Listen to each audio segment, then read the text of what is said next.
The Value of Awareness and the Legitimacy of Greek-Roman Gods. September 6, 2014. It's time for every conscious seeker to grasp the importance of your mission, and it's time to cease allowing any ego-driven obstacles to stop you from shining your light.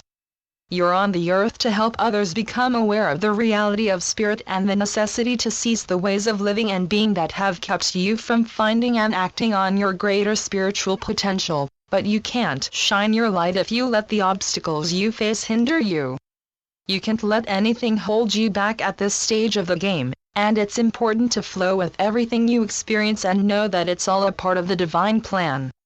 Every seeming obstacle you meet is a catalyst that's intended to help you thrive when you could otherwise falter, and everything you face is helping you expand your ability to find and radiate a greater amount of love than you could before.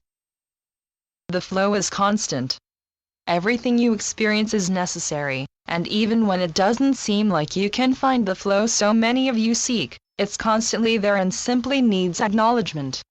It can be difficult to surrender the physical self and all of its wants and desires, but it's essential that you do in this potent time of personal and planetary transformation.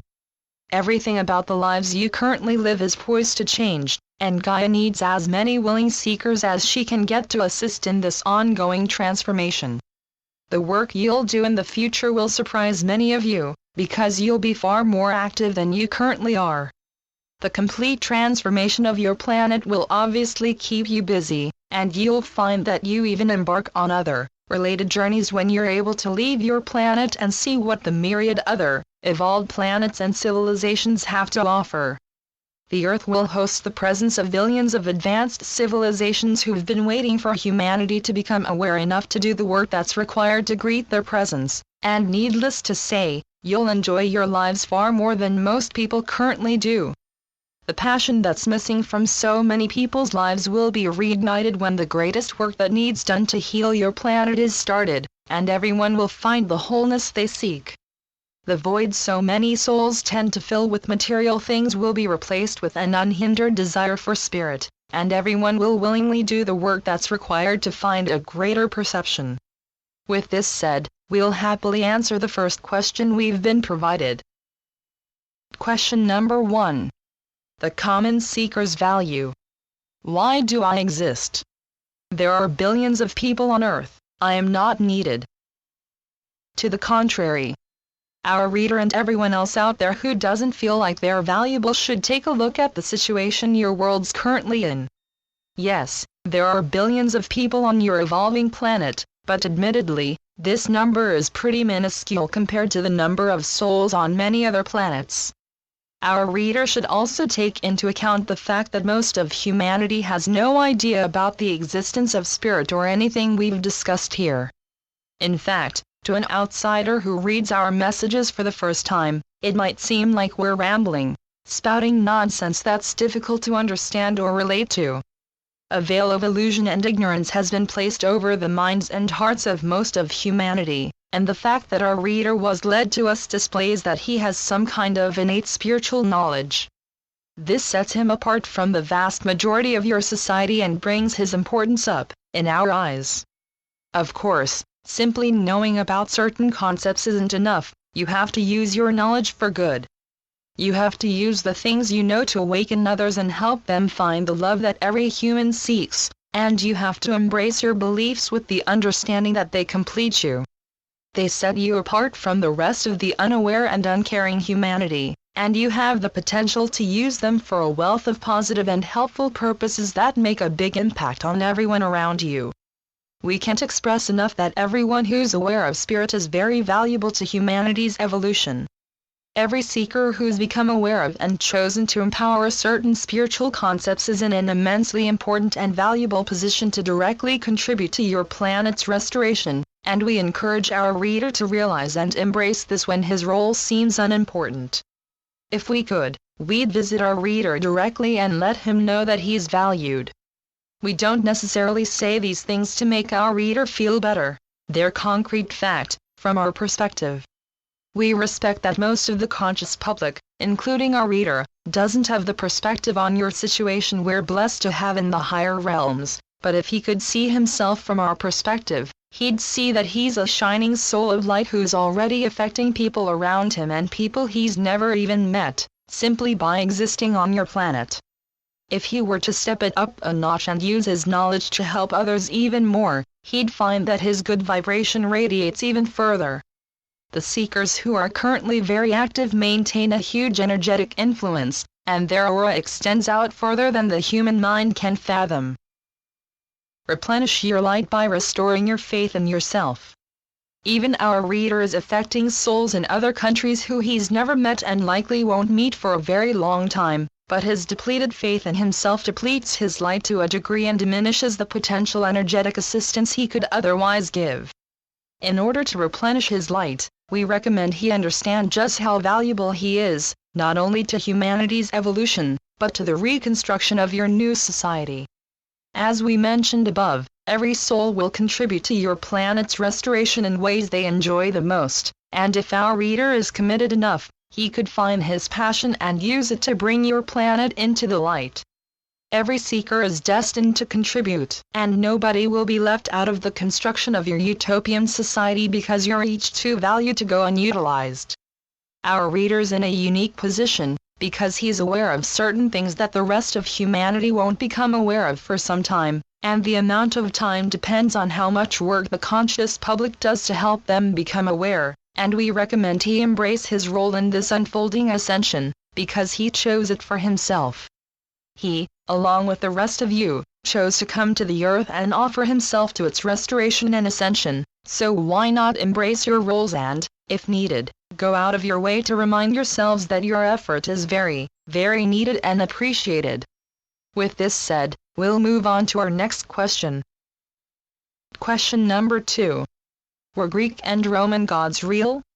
My question is, to what extent were the gods of Greek, Roman, and Norse myths real, and did they correspond to any helpers from the company of heaven? And similarly, are some of Earth's big players, perennial helpers, such as Shiva and Archangel Michael that have perhaps a greater degree of specified form than say Divine Mother? Are they part of Earth's team only, or do they perform similar roles in other realms within this solar system and or beyond? A few specific deities who are worshipped are real higher dimensional souls, while some were lower dimensional souls who gained influence in the minds, hearts, and beliefs of the people who worship them, and others were the product of pure imagination. When your true history is revealed, it'll be known that throughout the ages, you've been visited by benevolent and malevolent otherworldly interests. You've been visited by spiritually advanced extraterrestrials, for example, but your history has also been influenced by negative, self-serving extraterrestrials who sought to control humanity. As we mentioned in a previous communication, they're no longer able to do the things they once did, and your planetary restoration ascension is in the hands of the aforementioned positive interests from the higher evolutionary spheres. Certain civilizations, like the ones our reader mentioned, were also influenced by entities who reside in fourth density negative. These entities are really thought forms who, again, gain influence in the minds and hearts of certain earthly souls by proclaiming to be guides, angels, gods, etc. In some cases, this has caused the creation of certain gods to worship for various things such as bringing rain for crops and other essential survival issues that, understandably, people focused on intently in those times. Those times were very different from your current, and food wasn't already readily available from an outside source, it had to be worked very hard for. The picture will become clear in due time, and you'll see that your history is absolutely nothing like you've been led to believe.